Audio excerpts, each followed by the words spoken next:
but you don't. I just ordered an above-ground pool through your Amazon account.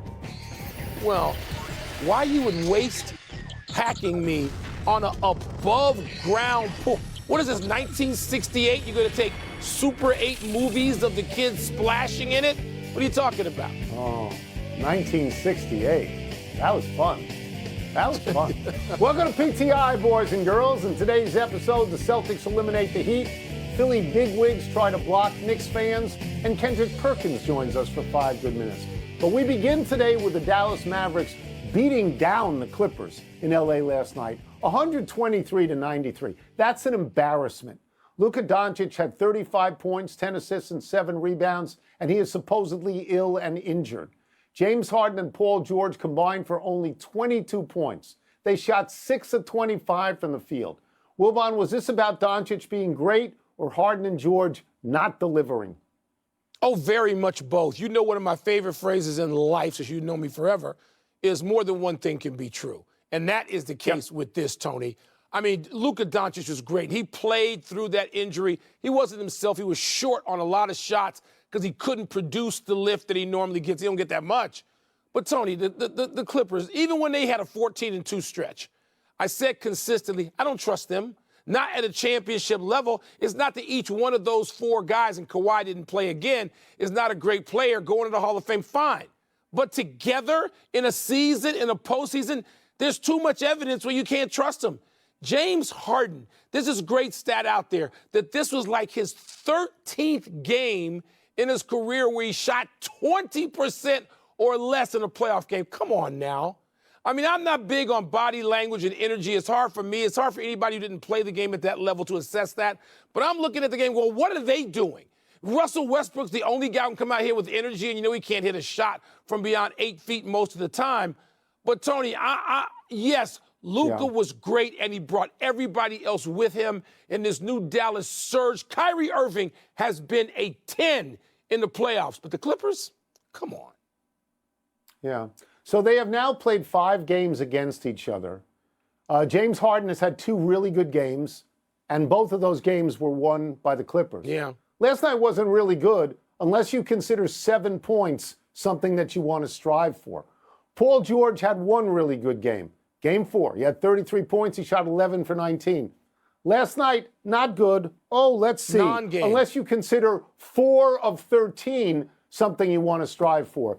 When he gave himself that nickname a few years back, Playoff P, that remains one of the cruelest jokes in sports. I sat here a number of times, Mike, and I've said to you that my feeling on the Clippers is they are an aging team and an overrated team. You can tell me, well, Kawhi Leonard didn't play in this game, but the 2 games they won, he didn't play in those either. He's just simply not reliable. What they are, Mike, is there are a lot of names that used to mean something, and they don't mean anything now, like Russell Westbrook was 2 of 11 last night. They're hollow at the core, Mike. There's nothing there at the core. I expect Dallas to win this series, and I have all along. You know what, Tony? It wouldn't even shock me entirely to see the Clippers win Game 6 and lose Game 7. They're not reliable. And in the championship context, they're really not reliable. Let's move to the Celtics just stomping the Heat last night without the injured Kristaps Porzingis. Derek White led Boston to the 34-point romp, eliminating Miami in 5. Tony, did this win alleviate any of the concerns you might have about the impact of Porzingis' injury? Let me say first that both these games last night were dreadful. They were unwatchable games. They were like 30-point games. They're very bad games. No, it doesn't alleviate my concerns at all. Both you and I expected Boston to win last night.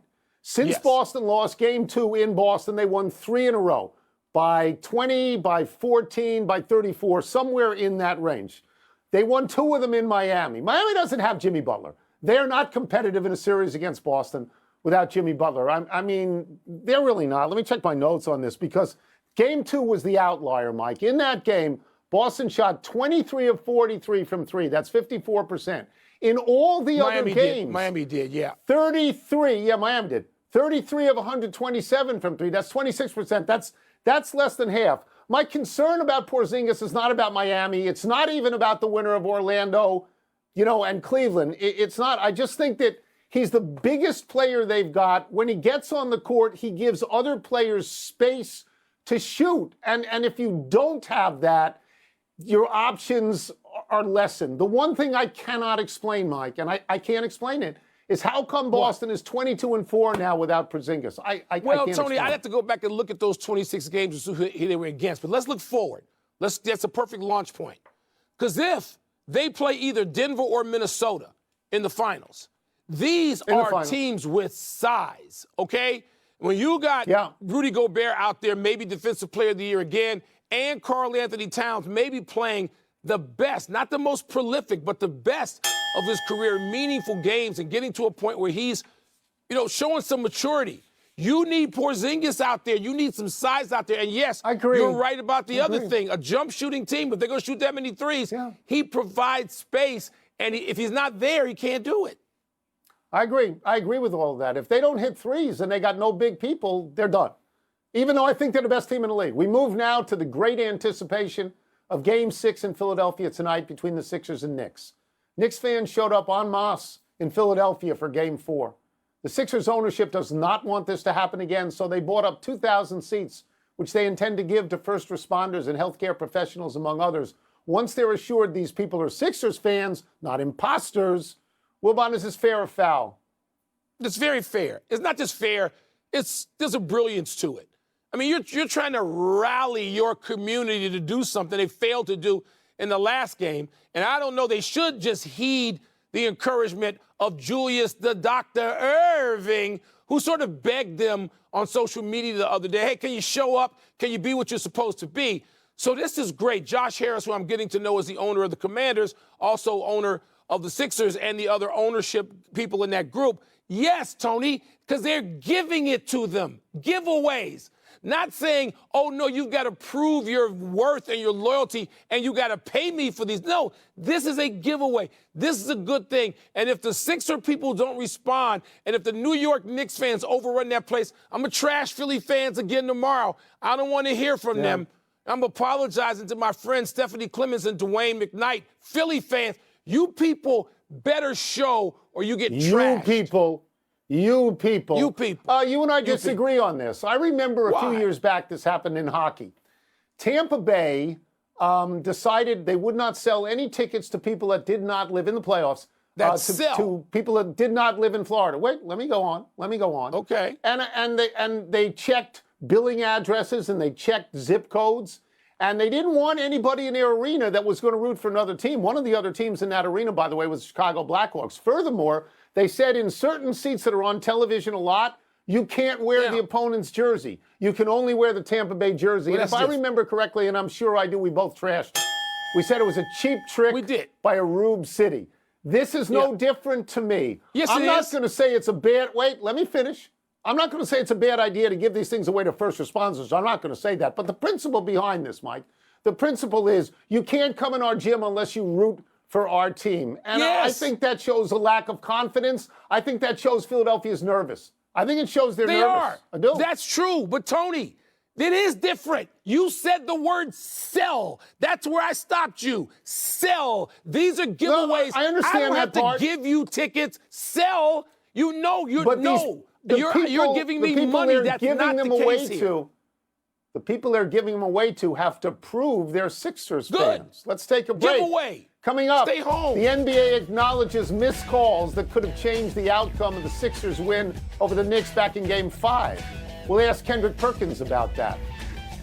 We'll also ask him whether Glenn, Doc Rivers, and whoever plays for the Bucks tonight will force a Game 7 with Indy. I'm going to Dodgers Braves Saturday. I'm going to sit in seats provided me by a certain owner. The owner. You think I'm going to wear Braves colors? I'm not wearing a Braves hat while I'm sitting in those. Let's get back into the NBA playoffs with our great friend from NBA Today, Mr. Kendrick Perkins. Perk, I'm going to start with this. The NBA's last 2 minutes report indicated missed calls that could have changed the outcome of the Sixers' win over the Knicks in Game 5. If you were on the Knicks, how would you feel about this transparency in these calls? I wouldn't care. I wouldn't care. And the Tom Thibodeau coach team doesn't care. And let me say something about this 2-minute report. And I love Adam Silver to death. Just stop it. Just stop it. Don't even bring it up. Don't even put it out there, because here's the thing, right? To me, it's all about the integrity of the game. And when it comes down to sports betting, I'm looking at it as an aspect. I don't care about the people who's actually betting on the game of sports, but I do care about the fan base that is out there. You know, you have the certain trolls that are always asking, is the game rigged? And we all know that the game is not rigged. But when you put a 2-minute report out there, it could raise speculation. My thing is, let the chips fall where they may. And I'm always a big believer, and has been a strong believer of, if you're a team and you're in the postseason, don't give the officials or anybody a chance to control the game or control your destiny. Control what you can control, and that's handling your business in the first, second, and third quarter, so it don't have to come down to a missed call by the officials. Well, Perk, that leads us perfectly into discussions specifically of tonight's Game 6. It's a Chinese food in front of the TV night for me. I'm just saying, I can't wait for this game. Knicks, Sixers, the scene has moved back to Philly. Who knows whether the Knicks fans will swarm Philly's arena or not. We'll see about that. But what are you leaning toward? What do you think we're going to see tonight? Well, damn it, look, this has been one of the best series in the last 2 to 3 years, in my opinion, when it comes down to the physicality. You talk about the blood, sweat, and tears. I picked the Knicks in 6, and I feel like they're going to complete the mission. Since Joel Embiid had that 50-piece in Game 3, since then, he's shooting 38% from the field. We're starting to watch a fatigue version of Joel Embiid. Can Tyrese Maxey follow up again like the performance he had in Game 5? I don't believe so. I think Jalen Brunson, who is leading the league in the postseason in points, is going to continue to do big body Brunson things, and that's be the game manager and the game changer. He's going to walk into that arena, he's going to lead his team, and they're going to come out victorious. I think they saw something in Game 5, putting them be more in pick and rolls, and also I've been begging for Tibbs to make this adjustment. I think he does it tonight. Put OG Anunoby on Tyrese Maxey and let the chips fall where they may. Perk, I was sitting next to you when you implored Tibbs to do that in the previous game. He didn't do it and he got burned. He should have listened to you. All right, that's a great main event. But the prelim is pretty damn good, too. The Bucks have to go to Indiana and keep their season alive. We don't know still about what's up with Dame and Giannis. Do you see the Bucks extending this series from where we sit now? I know we can't know everything. What do you think is going to happen in Indy? Oh, it's a Game 7 in the making. I'm rolling with the veteran group of the Milwaukee Bucks. I'm rolling with money-making Middleton, Chris Middleton. He's been balling out of control. Bobby Portis, right? When he's engaged and he got his head in the right space, he could go back at Pascal Siakam. And then Patrick Beverley, the heart and soul of that team. He's been doing what he needs to do. And by the way, he's been on Tyrese Halliburton behind like back pockets. And I'm talking about true religions and guest jeans, right? We haven't seen Tyrese Halliburton have an effect on this series, not a powerful effect, not an all-NBA effect. So when I think about this veteran group, I think this is a golden opportunity, and it will be a golden opportunity for Doc Rivers to change that 3-1 Game 7 narrative about himself. Now he got a chance to do it to someone else, and I believe he will have this team well prepared, and I believe that the Milwaukee Bucks will get Game 6. We will get you out of here on this, Perk. Let me just add at the top, I agree with you completely about this 2-minute report. Just stop it. Just stop Yes. it. It causes much more pain than it's worth. It's idiotic. All right, let me get to the question. We're not going to chat with you again before the start of the Minnesota-Denver series on Saturday. Who are you favoring in that particular series? I think, hey, Tony, I think me and my big brother Wilborn on the same page with this one.